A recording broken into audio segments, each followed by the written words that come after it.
right, I see some viewers have popped up for the Faithfully Magazine live Q&A on CRT with Dr. Nathan Luis Cartagena. I'm Nicola, as some of you may already know. I'm Faithfully Magazine's founding editor and managing editor, and quite a few other things. And so I'm so glad you all could join us tonight. We wanted to make this exclusively for our Faithfully Magazine partners, just to say thanks for supporting our mission, for, helping to sustain us so that we could keep doing this good work. So thank all of you for showing up tonight. And let's see. So we're talking about CRT, which has been a big topic this year. It's not a new topic by any means, but we've been talking about it more and more. And so we felt like, this was a subject that we really needed to touch on, to take on, and just get some answers to demystify it, get rid of some of the confusion. So that's why we're taking this on, particularly as our first live virtual event. So I will be serving predominantly as a moderator in the chat, interacting with some of you who are in the chat, passing on some of your questions, which we're going to take near the end of the Q&A. And that's also, if you want to hop in the chat to submit a question or just interact or whatever, you will need a YouTube account. It's a painless process, but once you're able to sign into YouTube, you can hop into the chat, submit some questions, for myself even, or for Timothy, or for Dr. Cartagena. And also, for those of you who are already logged in, you should see a little icon at the bottom of the screen. It may say Stay Faithful. If you hover over that or click it, you can subscribe to the Faithfully Magazine YouTube channel.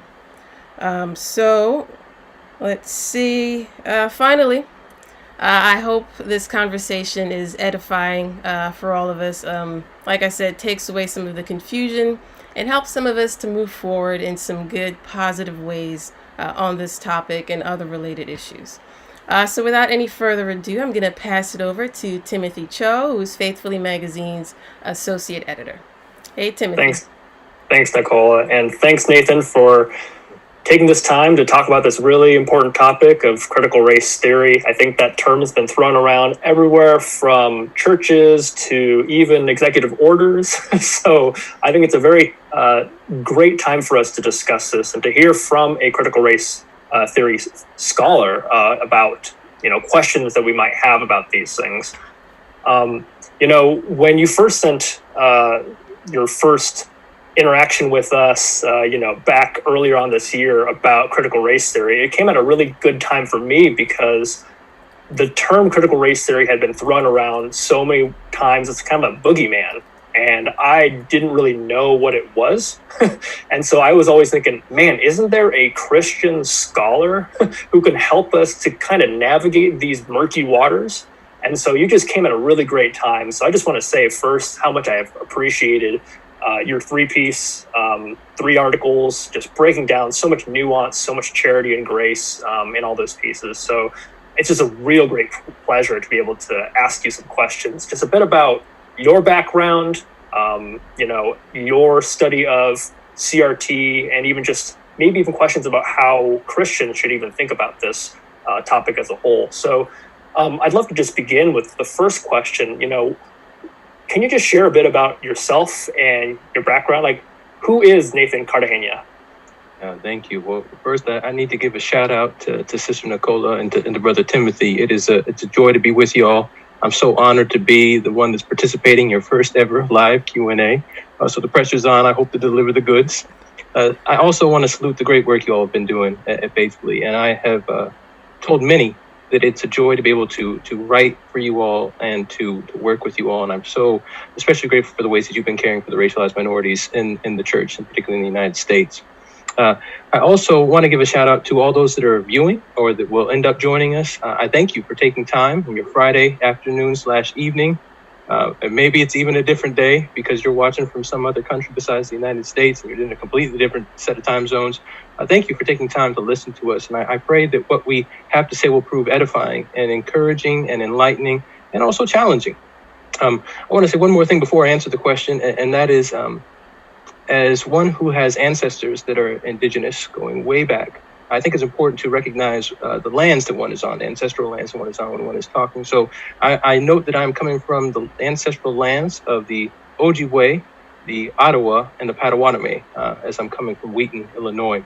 So to your question about myself, as I've given a little hint, I do have family going way back that are indigenous, and that's on my dad's side. My dad's family is from Puerto Rico. So his family consists of those that are from the Iberian Peninsula, so from Spain, Portugal, and also the Taínos that are on the island that we now call Puerto Rico. My mom's side, they are what we in Spanish would call Anglos. So they are those who immigrated from, in particular, Ireland and England, and settled in what is now called the Southern United States. And they are going to be racialized as white, whereas my dad's entire family is going to be racialized as Latinos and Latinas. So I'm in what we in Spanish would call a mestizo. I'm mixed. I have family heritages that are coming from very different racialized groups and coming from different regions in the United States, and coming from what some would call the old world and some would call the new world. Of course, we have reasons to resist some of those labels, but to give you a sense of some of my background. I was born and raised in the church. And part of this is because on both sides of my family, you find deeply committed Christians. So on my mom's side, where there are even some hillbillies, deeply committed Christians from the U.S. South. On my dad's side, deeply committed Christians. There you're going to find Roman Catholics and Protestants. On my mom's side, it's predominantly Protestants. I want to say one more thing about my background, and that is that because of my mixed heritage, I growing up in particular New Jersey. I wasn't born there. I was actually born in South Carolina, so my story is quite complicated. But I spent most of my childhood in New Jersey, and in New Jersey, being racialized as a Latino meant a lot. And I came from this family that wasn't only mixed, but there were all sorts of failures to deal with the racialized nature of the world, and that caused tremendous problems for me and my siblings.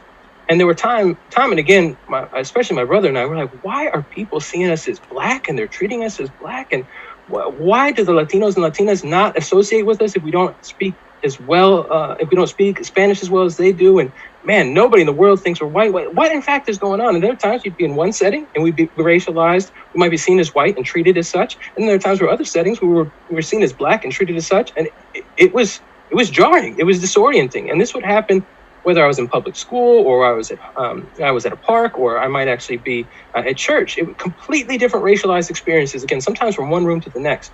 So one of the questions that I found myself asking over and over again is, what should sanctification look like in a racialized world? What's it look like not only to take on the name of Christ, to follow Christ as Lord and Savior, but also to grow in godliness in what I was seeing as a racialized quagmire?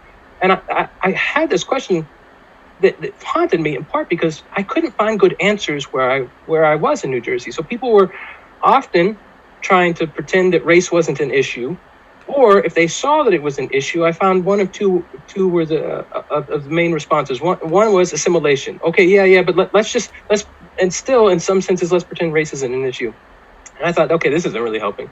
And another was a sort of embracing of the racialization, but that it seemed to me was really thin, and what in race scholarship we would call essentialized. So there was a way in which there wasn't room to really reckon with what it would mean to think about race as a social construct, what it would mean to think about racialization as practices that shape one's identity in the world, not necessarily even things that you would choose, but things that people might hoist on you.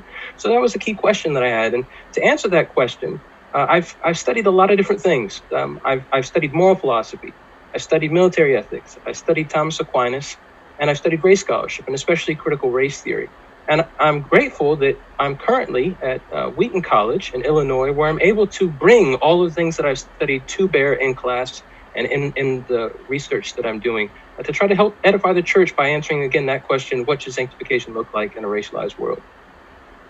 That's great. Yeah, it's great to hear just your background of, there's a lot of moving parts there that have been coming together. I'd really love to hear how did the subject of race become kind of a focus for you, right? I mean, you mentioned Thomas Aquinas, you mentioned military studies, right? Yeah. How did race come on your radar? Yeah, so one of the things you'll hear people that do PhDs say is research is all about me-search. So one of the main questions I was trying to figure out is how to make sense of my life. And I started out, to be honest, not really with many what we might call explicitly race-conscious resources.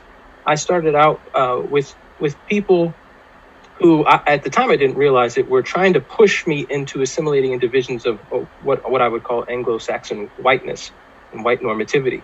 And I didn't know that at the time, but I was asking, okay, well, what are the resources that the church has that I could glean from? And because people in my family members had served in the military, I was thinking about military ethics and so forth. But the more I studied race scholarship, the more I realized how much the church, white supremacy, conquest, military adventures, etc., were all bound up to what ended up being the creation of categories of race, the spreading of these categories of race all across the world. And I saw that, especially in the beginning, when you have people from Iberia, so Spain and Portugal, coming to what we now might call, for example, Latin America, I saw that these people were wrestling quite a lot with to what extent Thomas Aquinas's theology would support or, in certain senses, challenge / all-out reject the treatment that the indigenous peoples were receiving from the hands of some of my ancestors. So I have ancestors that were at each other's throats, quite literally. So I was trying to figure out how to pull all of this together. And one of the things that happened, this is a work of providence, is I was just beginning my master's thesis program, master's program at Texas A&M. And I was at a philosophy potluck, and I was nervous. It's my first year. I don't know what I'm doing, trying to do a master's degree. And at this gathering, Dr. Tommy J. Curry is with his family. He sees, I suspect, me looking a hot mess and walks over and says, "Hey, my name's Dr. Curry. I'd like to introduce myself." And we start talking. And I could tell that Dr. Curry realized I was struggling with a lot of questions about race, racism, racialization. And when I shared that my dad's side of the family is from Puerto Rico, I think he knew, you could use some literature that's going to help you to think about how laws in particular have shaped the relationships that you have because of the relationship that Puerto Rico has to the United States. And so he encouraged me to look into critical race theory. And that really was the beginning of my interest in pursuing at a higher level race scholarship, not just dabbling and trying to read as I could, but thinking, I want to be the sort of churchman that's drawing on the past, so doing retrievable projects, but also engaging what is cutting edge race scholarship. So I was interested in doing that, and then again, blessed that this is one of the things that Wheaton College has hired me to do, to be a race scholar and a philosopher and a churchman, et cetera. So that's how some of those pieces came together. That's great. And, when we talk about, when people talk about critical race theory, oftentimes it can seem sort of daunting and kind of nebulous and intellectual, academic. I think what a lot of people might be asking is, what's a good layman's term definition of critical race theory? Can you help us define a way for, us, the people, to understand it? Yes. So let me offer a definition and then I'll unpack it. So this is the simplest definition of critical race theory I can come up with. Critical race theory is a legal movement aimed at understanding, resisting, and remediating how U.S. law and legal institutions such as law schools have fostered and perpetuated racism and white supremacy before and after Brown v. Board 1 and 2. So let me read it one more time. Critical race theory is a legal movement aimed at understanding, resisting, and remediating how U.S. law and legal institutions such as law schools, have fostered and perpetuated racism and white supremacy before and after Brown v. Board 1 and 2. So let me unpack that. First, critical race theory is a legal movement. It's not a single theory. It's not a single mode of analysis. It's not a single ideology. It's instead a movement that houses multiple traditions that themselves would house different theories, different ideologies, etc. So there's in fact diversity going all the way down in the legal movement. The second thing I want to note is that one of the main aims is to understand. So critical race theorists do what Cornel West called de-disciplinized social analysis. So they don't just stick to, say, history or what you might take to be standard legal text or psychology. And instead, they're drawing on history, psychology, sociology, philosophy, theology, and decolonial studies to understand how it is that racism and white supremacy were suffused throughout the United States. They also want to make sure that as they're understanding, they resist and remediate. So part of what goes on is this resisting work. Let's stop and impede racism and the perpetuation of white supremacy. But there's also attention to remediation. Let's make sure that we promote just and merciful solutions to the problems that attend forms of racism and white supremacy. So it's both resistance and remediation.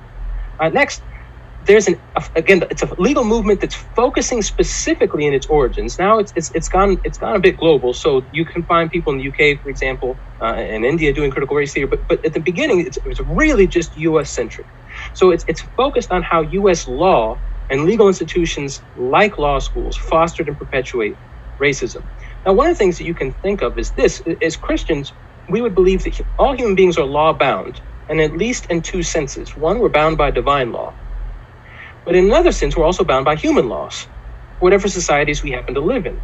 Now, we have questions about how those human laws relate to divine laws, and pretty much anybody that's any kind of theist has been asking questions about how those two things relate. But one of the things that critical race theorists want us to see is, yes, that's right, we need to take seriously that we're bound by human laws, and they're going to argue that laws serve to organize society, and that as they organize society, they maintain a society through legal and ideological coercion. Through physical and ideological coercion. So laws are the sorts of things that if something is a law, for example, you can get fined, or you could, in the United States still, you could get something all the way to the death penalty. And laws end up promoting certain visions of the country, of its inhabitants, etc. And for critical race theorists, one of the things that they want to stress is that the United States has, throughout its entire history, used laws, its peoples have used laws to establish a white republic, to establish what colonial scholars will call a pigmentocracy, a country and government principally for and run by those that are seen as racialized whites. So Kenneth Nunn, who's a critical race theorist, has said that laws have served to organize white society. So again, laws organizing society, and they help to maintain the societies that they're organizing through physical and ideological coercion. And the last thing I want to highlight is the emphasis on before and after Brown v. Board. So I've already said a little bit about how critical race theorists are going to argue, drawing on history in particular. The United States was established to be a pigmentocracy. It was established to be a country for and by those racialized as whites. And you can see this is the case if you look at the naturalization laws in the United States. From 1790, when you get the first naturalization law, you get a clause, which is known as the racial prerequisite clause. It says only those that are white people can become citizens of the United States. The versions of that racial prerequisite clause run all the way to the Civil War, U.S. Civil War. Then after this U.S. Civil War, okay, now you can either be, if you're going to be a citizen, white or of African descent. But when people try to naturalize, they're routinely, outside of one case, when this goes to the Supreme Court, and to other cases at higher levels in the states, everybody's saying, "Oh, I should be a citizen because I'm white," because they're aware of the privileges and so forth that accompany whiteness. But it's not until 1952 and the McCarran-Walter Act that you finally get the abolition of the racial prerequisite clause. So from 1790 all the way to 1952, there's a racial prerequisite clause in the United States that ends up, again, after the Civil War, says, okay, you got to be white or, okay, of African descent and a descendant of slaves. So this is one of the reasons why scholars like Homie Winnett Homie and Winnett have said, okay, we have to see, and they're sociologists, we have to see the United States as not only a white republic, but as a kind of racial dictatorship. So the aim is to promote a vision of Anglo-Saxon superiority all across the land. You see this with things like Monroe Doctrine. You see this with visions of manifest destiny, etc. So you see that before Brown v. Board.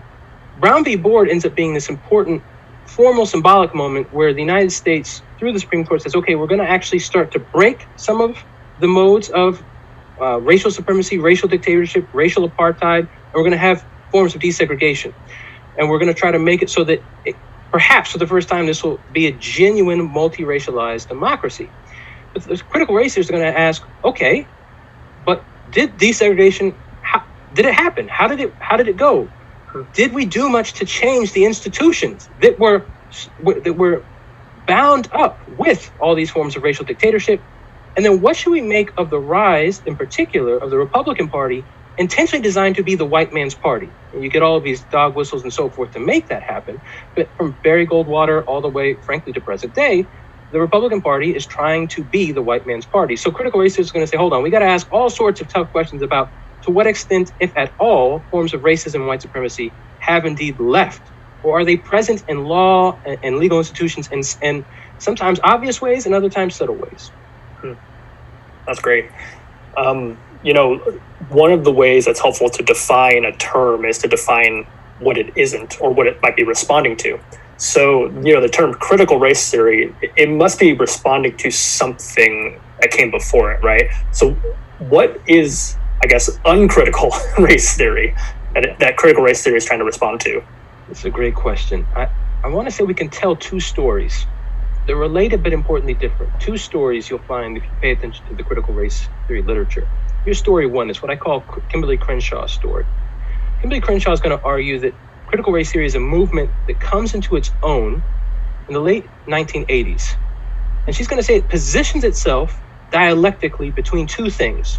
On the one hand, post-Brown v. Board, what she calls liberal race discourse. And on the other, what she calls, and rightly because it's a field, critical legal studies. Now, I've written about some of this in those essays that you all have published, so I'm going to try to keep this brief. Those that are more interested in what, in particular, critical legal studies is, I recommend that you go and look at those essays. But I want to start, remember, by saying that she says, okay, critical race theory is positioning itself between post-Brown v. Board, liberal race discourse, and then critical legal studies. So what does post-Brown v. Board racial legal discourse look like? Well, here's some features of it. There's an emphasis on being colorblind. There's a resistance to being race conscious. In fact, to be race conscious is often deemed to be racist. So you say, look, I'm black in some sense, or I'm a Latino or Latina in some sense. Oh, by noting that, you're promoting division, you're promoting forms of racism. There's going to be an emphasis on resisting racism, but not so much on remediating. So you want to stop bad actions. But if you really press us to remediate and to provide reparations, no, that's not a big concern. Racism is seen as a matter of individuals. It's seen as something that's connected to irrational prejudices, thoughts, and feelings. So there's not a systemic emphasis. There's certainly no emphasis on, for example, the whole United States being a pigmentocracy, a white nationalist project. No, that's not going to be the focus. And in fact, this is another important thing. That discourse is extremely ahistorical. So there's an ignoring of all the modes of white supremacy, all the legal modes to maintain white supremacy that have gone on. So it's more or less like, okay, we've desegregated, we're not a racial apartheid anymore, let's just pretend that's all in the past. In fact, we don't even need to pay attention to the past. This is why you can get some of these executive orders like the one from President Trump back in the fall, where you look at this and you go, what world are you talking about? Like, he doesn't even mention the dispossession of indigenous lands and extreme genocide of indigenous peoples.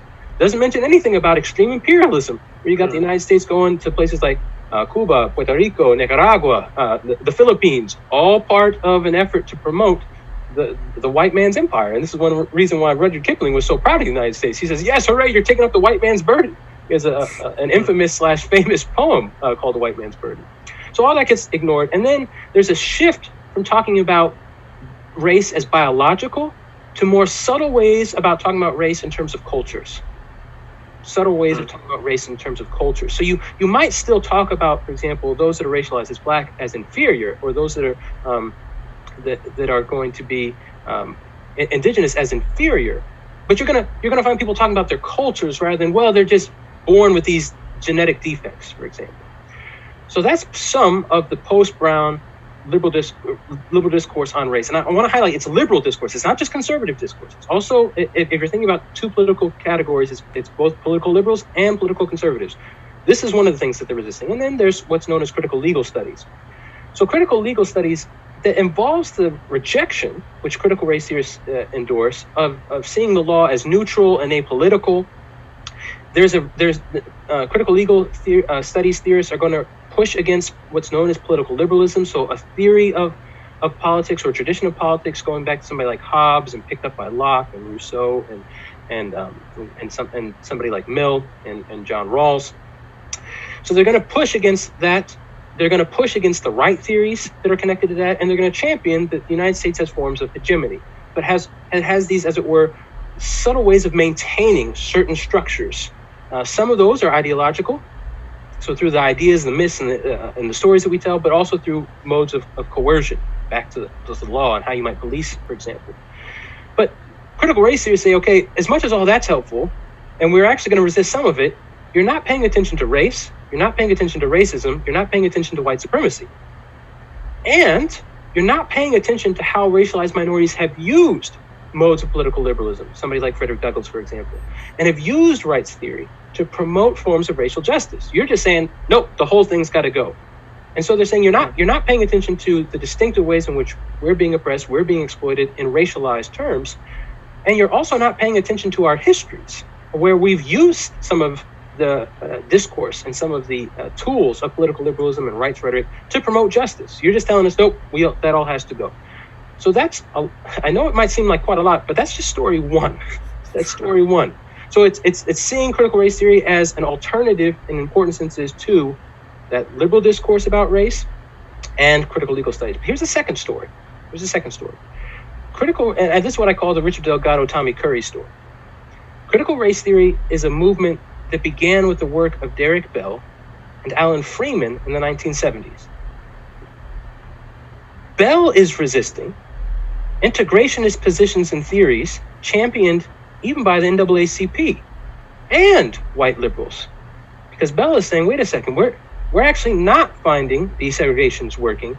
And these two groups, folks like the NAACP, folks like white liberals, keep pushing certain modes of desegregation, not paying attention to how much harm what they're championing is causing the communities that they're supposed to be advocates for. And somebody like Freeman is going to join Derek Bell and say, yeah, wait a second, we got to ask, how is it these modes of white supremacy and white hegemony and racial subordination, how are they maintained? And so Freeman ends up writing an important piece in the late 70s about how anti-discrimination law in the United States actually continues to perpetuate forms of racism. Now, I want to say this. It's true that the Crenshaw story will pay deference to Derek Bell, but there's not the same centering of Derek Bell and his work. And notice, the second story I've given you doesn't really say a whole lot about critical legal studies. You can end up saying, okay, well, those that inherit Derek Bell's projects, they're going to be the ones that are positioning it this way. But I want to highlight this because there are important questions to ask about whose scholarship and whose methods you're going to center and emphasize. So on the one hand, there's a kind of like a nod to Derek Bell. Yep, he was helpful. He was an important law professor, but somebody like Crenshaw is going to say, really, it's because of things that happened at Harvard after Derek Bell left, because of what Harvard students that were in Harvard Law School ended up doing. That's what's really going to count for critical race theory. But others are going to say, well, a lot of what that gets tied to is actually not really helpful, and it's not faithful to the founder that they're going to argue is Derek Bell. So there's a tension in terms of how to think about critical race theory.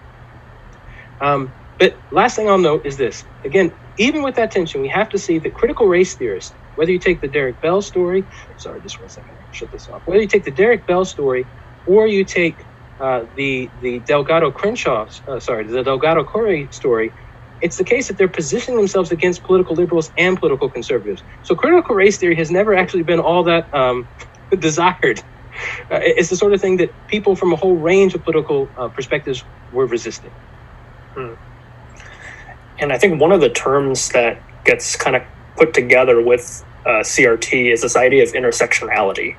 There's usually this association between that and critical race theory. Can you help us define what intersectionality is? And maybe are there ways we can think biblically about intersectionality where we might even see sort of the themes or the ideas of intersectionality in our Bibles? Yeah, great question. I want to answer this question in 4 stages. So the first thing I want to note is that it's true Kimberly Crenshaw invents the phrase intersectionality in her 1989 essay, Demarginalizing the Intersections of Race and Sex. But she does not identify the ideas that the phrase refers to. those are ideas that actually go much further back into, frankly, there are hints of it in 50s, 60s, and 70s.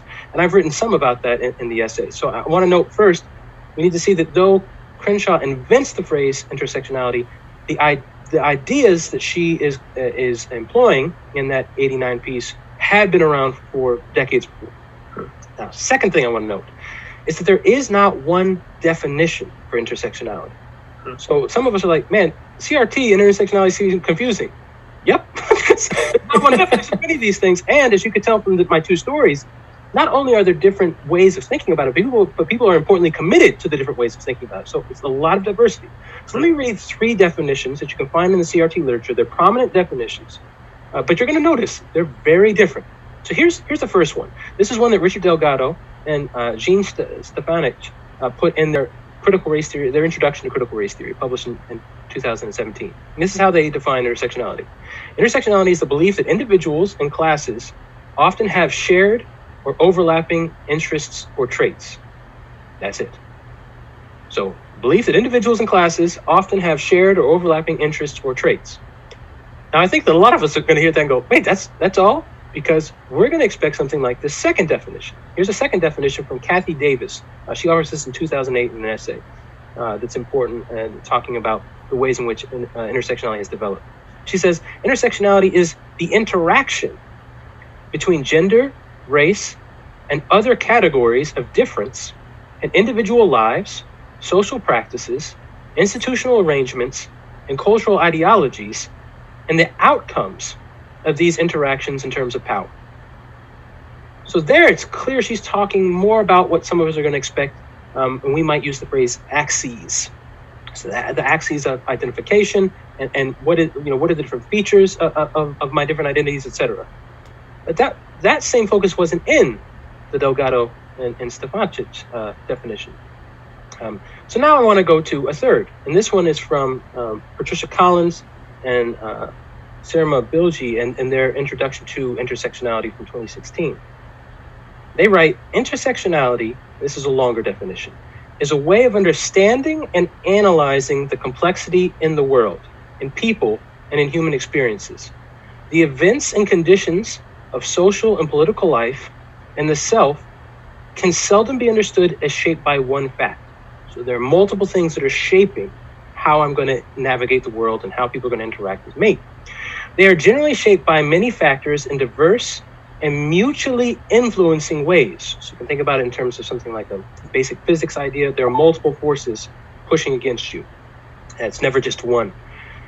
When it comes to social inequality, people's lives and the organization of power in a given society are better understood as being shaped not by a single axis of social division, so not just class, for example, or just race, be it race or gender or class, but many axes that work together and influence each other. So they work together, they combine in certain senses, they influence each other. So they conclude intersectionality as an analytic tool gives people better access to the complexity of the world and of themselves.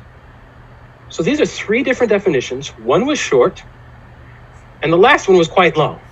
And in fact, the last one just seems to, it's trying to account for a whole lot in a way that the first one wasn't. So I want to highlight this because it's very important when you're talking to people about intersectionality that you ask them, what do you mean by intersectionality? Because they in fact might even be referring to literature, but notice how different those 3 definitions are. So you got to ask, okay, what are you meaning by intersectionality?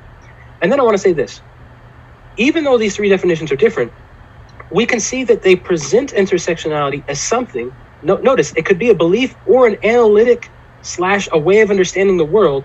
So those are 2 very different things, which considers the multiple axes of social power and how these relate to the social and legal privileges and disadvantages individuals and groups have or may experience. So again, it's a focus on multiple axes of social power and how these relate to the forms of social and legal privilege and disadvantages that individuals experience. Now, I want to note, intersectionality often gets presented as if it's only about, for example, women's issues, but that's not the case. It's also often presented as if it's only about the issues of the disadvantaged. That's not the case. It's a question about how one may have certain privileges or disadvantages, regardless of gender, regardless of class, etc. So I want to note 2 very different cases from the Bible that we could consider through what we might call an intersectional lens. So I want to consider Mary, the mother of Jesus, and the Apostle Paul. So think about Mary. She's a woman in a male-dominated society. She's young. She's Jewish. She's not only Jewish, she's a Jew who's under Roman colonization. She's coming from a backwater town. She's pregnant out of wedlock. She has to flee to go to Egypt, so she becomes a refugee. And it seems her family background is of the lower class. So when you think about somebody like Mary, what you're thinking about is somebody who's not really experiencing much privilege socially, and who is in fact in so many areas of her life experiencing forms of exploitation, domination, subordination, etc. And these things come out even in, for example, what she has to do when there's a census, and again when she and Joseph and Jesus have to flee to go to Egypt because of Herod's persecution. Those are the sorts of things that come because of her status, not only as a woman, but as a woman that's colonized under Roman Empire. Now let's look at the Apostle Paul. Paul is male in a male-dominated society.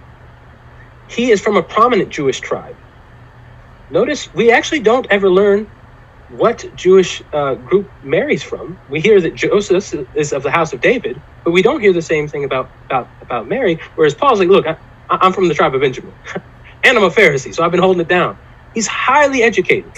Some are going to say he has the equivalent of 2 PhDs today. So highly educated, which suggests he's probably from upper middle class. He also has some serious civic religious power. And you see this, for example, in his role in the stoning of Stephen. And he's a Roman citizen. And at times he uses the privileges that come with being a Roman citizen and say, you know what, I'm taking this all the way to the tippity top. You can't just put me in prison. Take me to the Roman Empire. Take me to the emperor. I mean, this is the sort of thing he can do. That's not the kind of relationship that Mary has with Rome and the empire. So even though, for example, Paul gets persecuted, no doubt about it. He gets stoned, no doubt about it. He gets imprisoned, no doubt about it. There are certain privileges he has because he's a Roman citizen that those who aren't Roman citizens can't have. And there were certain experiences and privileges that he had because of his class and because of his tribe that enabled him to frankly, be the sort of person that could write the Pauline epistles. And again, those just aren't the kinds of advantages that Mary has. So on an intersectional note, you can, from an intersectional analysis, you can see the different kinds of challenges somebody like Mary is going to face and some of the advantages she might have. But I'm really wanting to emphasize some of the advantages that Paul could have because of his experiences. So summing up, there are competing definitions of intersectionality, but what you're certainly going to see is an emphasis on how the different features that we have and tied to different components of our identity are the sorts of things that are going to track with socially, as it were, determined privileges and disadvantages. I really like how you brought up Mary, especially when you think of Mary's song, right? Yeah. That really makes it shine, where you see someone who's from such a not privileged position being able to say that she is blessed by God. So that's powerful. That's exactly right. And her emphasis on Jesus as a liberator. That's exactly right. That stuff makes more sense when you're thinking about her as a colonized person. But no, you're right. When God goes through the angel says, yes, you're blessed. Like, whoa. I'm reminded of those who ended up becoming Jesus' disciples who say, wait, can anything good come out of Nazareth? These are the sorts of social ideas that accompany somebody like Mary. So yeah, no, you're right. The Magnificat is in many ways magnificent because of some of these distinctive experiences of social disadvantage that Mary has. And CRT has, like I mentioned earlier, it's been a discussion, argument point in some church communities, usually white evangelical communities. There's been things like, people listing the pros, listing the cons, some saying it's entirely incompatible with the gospel, some people saying it's completely compatible. What's really at stake in those kinds of conversations and arguments going on within some church communities? Yeah, so I want to highlight 5 things that I think are at stake.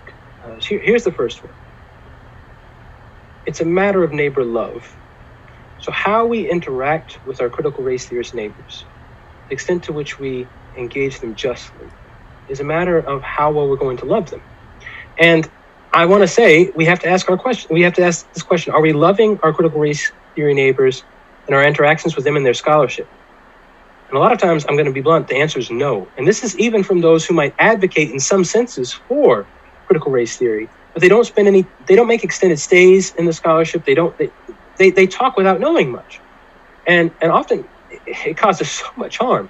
So I think in these cases, one of the things we have to see is if we're not really doing due diligence, really giving our critical race theorist neighbors what they're owed, what we owe them, then we're likely to be in sin against them and against God. So I see this as a matter of neighbor love and therefore also a question of whether we're in sin or not. The second thing I want to say is we can miss out on an opportunity to learn about how U.S. law and legal institutions maintain forms and have maintained forms of white supremacy, white normativity, oppression, and subordination along racialized lines. So even if we don't end up agreeing with everything that critical race theorists teach, and by the way, not all critical race theorists agree. This is one of the things I'm trying to highlight. There's a lot of difference of opinion. If we don't engage justly and lovingly with them, then we're going to miss out on opportunities to learn about the insights that they have to teach us. So I often talk about the importance of taking a posture of humility and one of teachability. So I'm coming with expectations when I'm reading my critical race theorist neighbors. I'm wondering, well, what are the things that you have to teach me that you're seeing that I'm not yet seeing? And in particular, what are those things about U.S. laws that you're seeing that I haven't seen? Now I want to get into something that's hard, and this is the third thing. And that is the ways in which people are discussing CRT. You had mentioned earlier, Brother Timothy, about how it's seen as a boogeyman or a boogie woman. Like I think, in part, the phrase is getting thrown around without much understanding and in a way that's causing extreme division. So again, whether or not you're going to agree with everything that any individual critical race theorist teaches, that's something that you'd have to figure out as you're working through it. But because of how little engagement people are giving to critical race theory and how they're using it in some ways like the Red Scare of Marxism back in the earlier 20th century, it's becoming a hyper divisive thing, and you're seeing this, frankly, especially in the Southern Baptist Convention, where there are now just this week multiple churches that are predominantly African Americans that are leaving, and it's not so much because they're saying, yeah, we really understand critical race theory, we're completely with critical race theory, but largely they're saying, if you're not even going to give this movement its due diligence as it's trying to offer helpful resources to understand systemic racism, what are we talking about when we're saying that we're really against racism in terms of the SBC making a stand against racism? So I think the discussions, especially because of how poorly they're being held, are fostering a lot of division. And let's be honest, it's racialized division. It's typically, as you had mentioned earlier, those that are most against critical race theory, whether they know much about it or not, are going to be racialized white, not exclusively, of course, but for the most part. And then those that are more hopeful about the potential that critical race theory as a movement is going to have insights are going to be racialized minorities. So there's a racial division. And unfortunately, a lot of the divisions are playing out in denominations that still have not really worked through their very racist histories. The other thing I want to note is we're missing an opportunity, in some ways picking back up on point 2 about understanding how U.S. law works. We're missing an opportunity to broaden understanding of sins of omission. So what are the ways in which, for example, we could learn from critical race theorists about how forms of Christianity in Jim and Jane Crow and Juan and Juanita Crow era, how can we learn about how forms of Christianity really just got constructed so that they were compatible with those forms of racial apartheid? So how can we learn about all these sins of omission? How can we learn from our critical race theorists, brothers and sisters, about how this even happened? What kinds of theories, what kinds of ways of seeing, what kind of practices have to be up and running so that you can have people who are proclaiming the name of Christ, who are saying we need to be against oppression, also saying, okay, I want the help. You got to be over there. No, you got to swim in your pool, not in the white pool, et cetera, et cetera. You got to ask these sorts of questions. And again, I'm not just talking about sins of commission, where we're actively doing things. But what are the ways in which we fail to promote forms of just, merciful, loving anti-racism? And the last thing I want to say is connected to that. We need to take an opportunity to learn from our critical race theorist neighbors so that we can deepen our understanding of church and therefore family history. So I'll give you one example. The indigenous critical race theorist, Robert Williams, Jr., who's of the Lumbee tribe, he teaches at Arizona Law. He has written a dynamite book about the different discourses about indigenous peoples that you find perpetuated throughout what we would call the West. And I'd say the first 3/4 of the book are all about the discourses that get promoted within the Church Catholic. Going back, in fact, thinking about papal authority, going all the way back to the 2nd century, the different ideas that people were developing about papal authority, see how those get connected to the Crusades, and then how from the Crusades it gets connected to what ends up being the spread of European colonialism. And he pays detailed attention to the debates within the church about race, racism, racial subordination, conquest, heathenism. You have people saying, for example, if somebody doesn't accept Christianity, the first time you offer it, natural law requires that they're executed, or natural law at least allows that you conquer them. And these are Christians making these sorts of arguments. So critical race theorists give us opportunities to learn this part of history, this part of church history that typically doesn't get discussed in, say, like seminaries or in Sunday school classes, and repent. And also try to perform modes of remediation to say, okay, what has the church done that's been wrong? And I'm thinking of somebody like Daniel, who ends up repenting of the sins of Israel. Like, what are the things that Israel's done wrong? So what are the things that the church has done wrong? And how can we try to resist and remediate future iterations of these kinds of evils? Yeah, and piggybacking off of that last point there, some Christians are a little bit wary of the idea of systemic sin or systemic racism, and they see that as being a kind of a tenet of CRT. Can you help us define what systemic sin, systemic racism is, and is that exclusively a CRT thing, or is it found elsewhere? Another great question. Y'all are asking such good questions, making me put in the work today. So let me start with this one. Critical race theorists don't write about, and I want to put it in quotations, sin, systemic or otherwise. That's not their focus. They're going to write about forms of injustice and evil tied to oppression, subordination, discrimination, exploitation, etc. Now, that's the first thing to note. Second thing to note is those very evils and injustices I've described are what Christians historically have argued are forms of sin. Forms of sin. So though critical race theorists aren't explicitly calling these things sin, if you draw on the church's history and theological teachings, say, oh, okay, hold on. Things like oppression, subordination, exploitation, discrimination. Okay, these are deemed injustices and therefore sin. So this takes us to the third thing I want to say. We can think about systemic sin as an instance in which a society or a community is organized such that it fosters and perpetuates things like oppression, subordination, discrimination, and exploitation. So, for example, consider in Leviticus 24:22, God commands Israel to make sure that the same laws that they have are applied to the foreigners. So the same law for the foreigner as for the native born.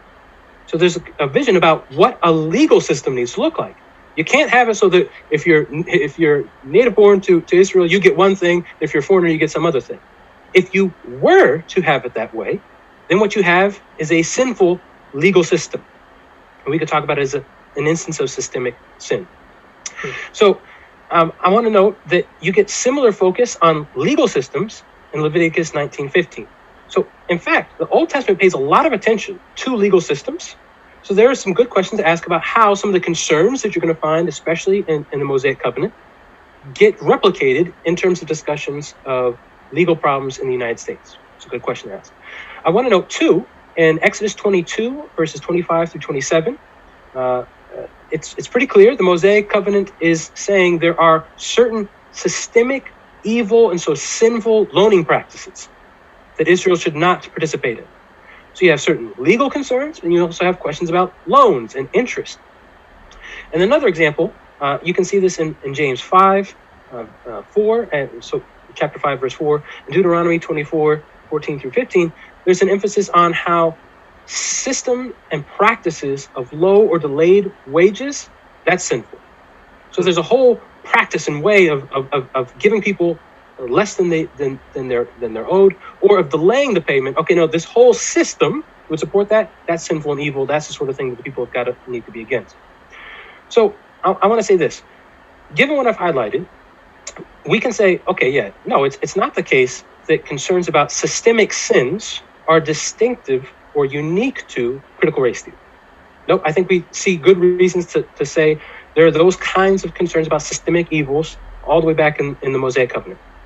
But I also want to say the concerns about systemic evils and about what we might go on to call systemic sins aren't only discussed in, for example, critical race theory, but you're going to find a range of scholarship on race in sociology and philosophy and political science talking about the problems of systemic evils.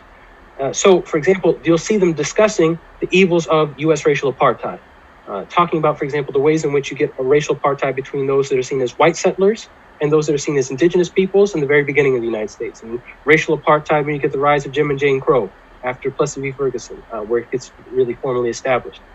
So they're going to say, whether you're a critical race theorist or not, what we have are clear examples of systems of evil and racialized evil at that.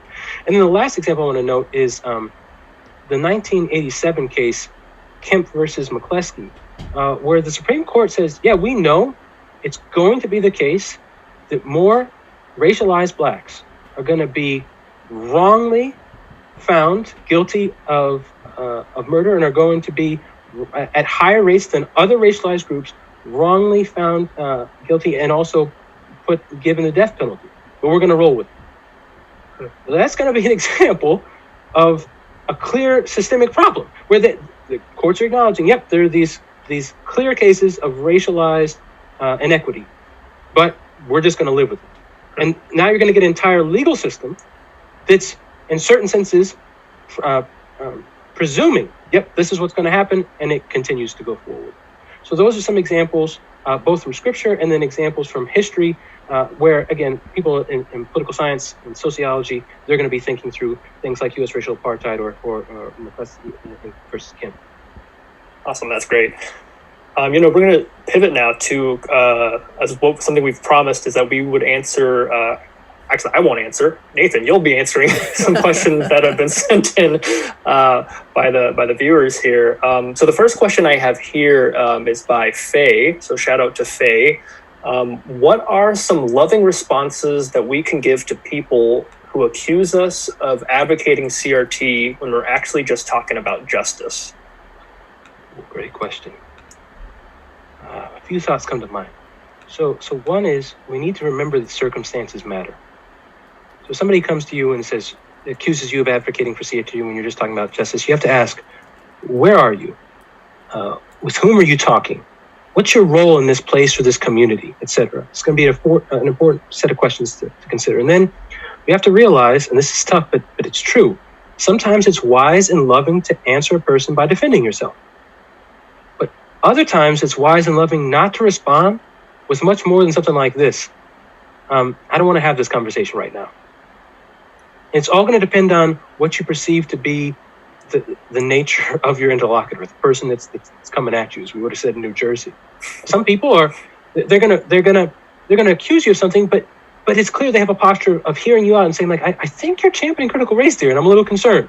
That might be the response. Or, oh my gosh, look at you, you're just a critical race theorist, and those people are Marxist lunatics. Okay, what kind of conversation are you gonna be able to have? Again, you got to ask, like, what's your role? What's the community, et cetera, et cetera.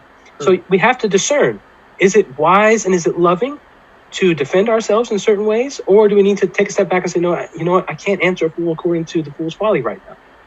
It's hard to discern that, but this is one of the things I'd want to highlight. And then I want to say this: let's presume it is wise and it is loving to answer this accusation. I think you could say something like this.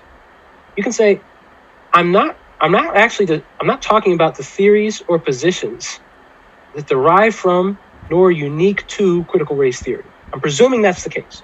You're not actually trying to champion anything that's distinctive to critical race theory. So you can say, I'm not advocating any positions that derive from or unique to critical race theory.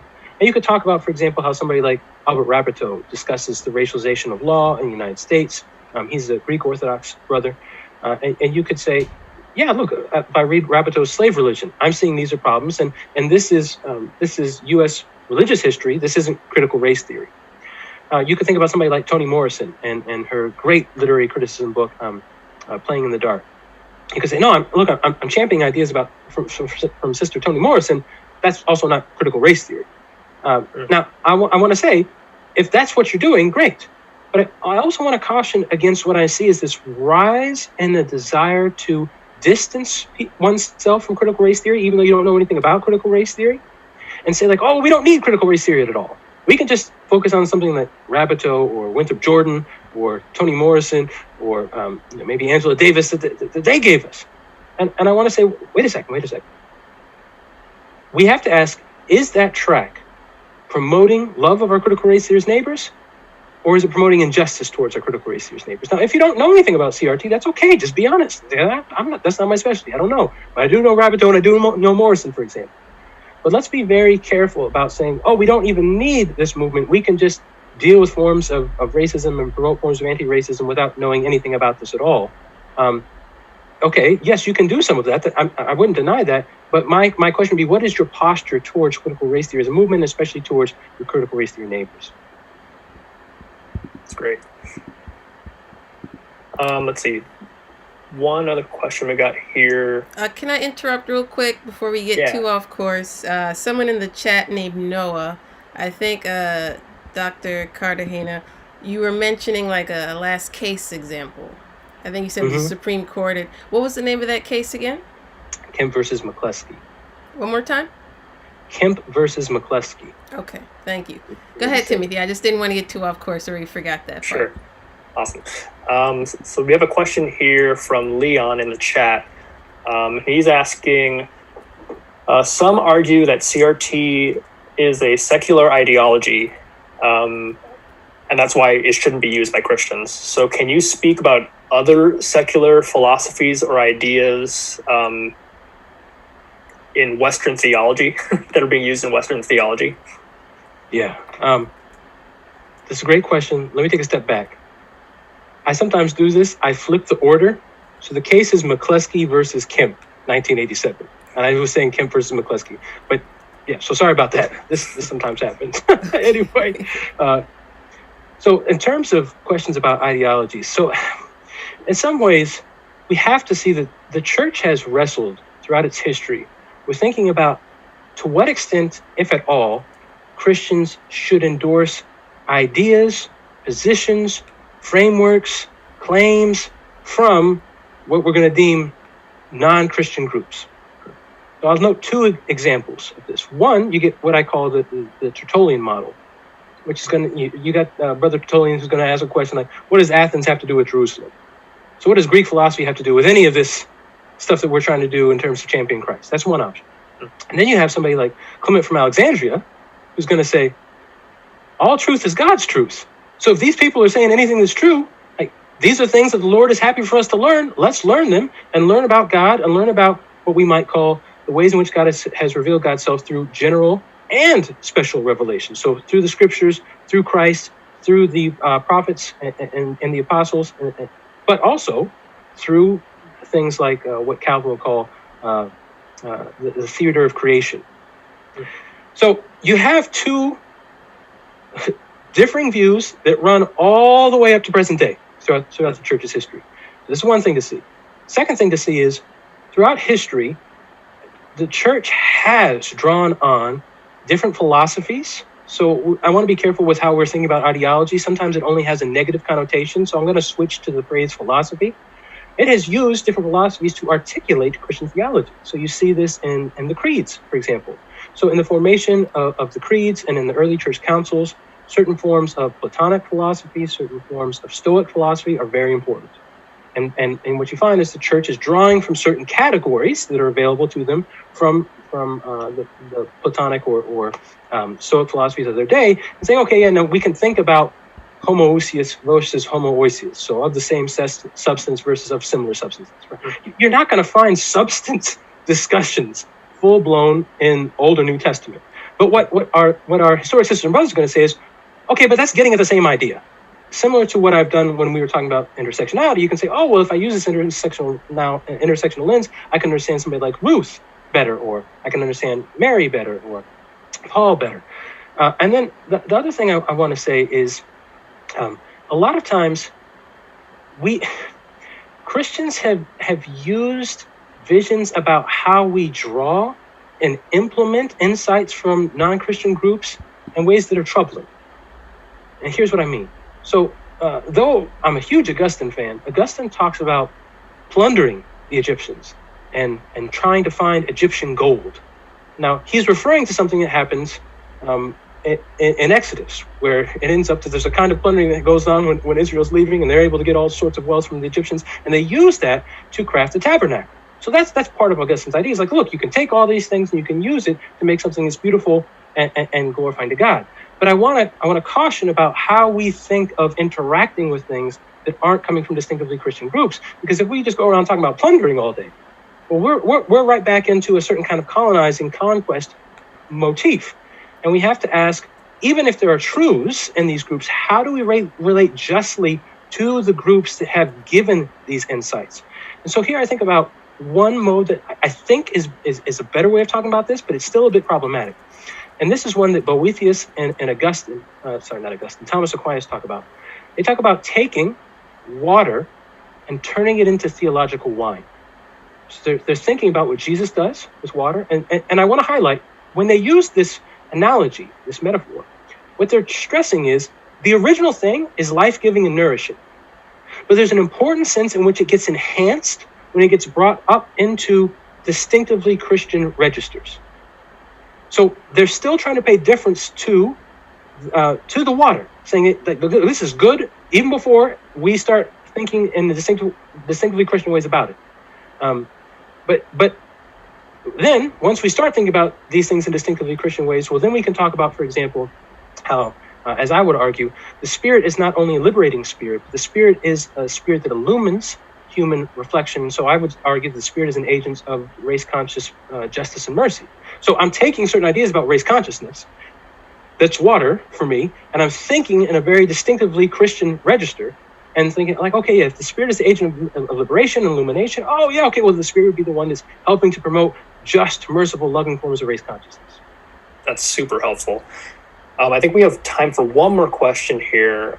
This one is from David. Actually, I know this David, so hey, David. So he says, I believe at the start of Dr. Cartagena's mentioned the creation of the category of race. Could he explain this a bit more? Yes. Okay, that's a great question.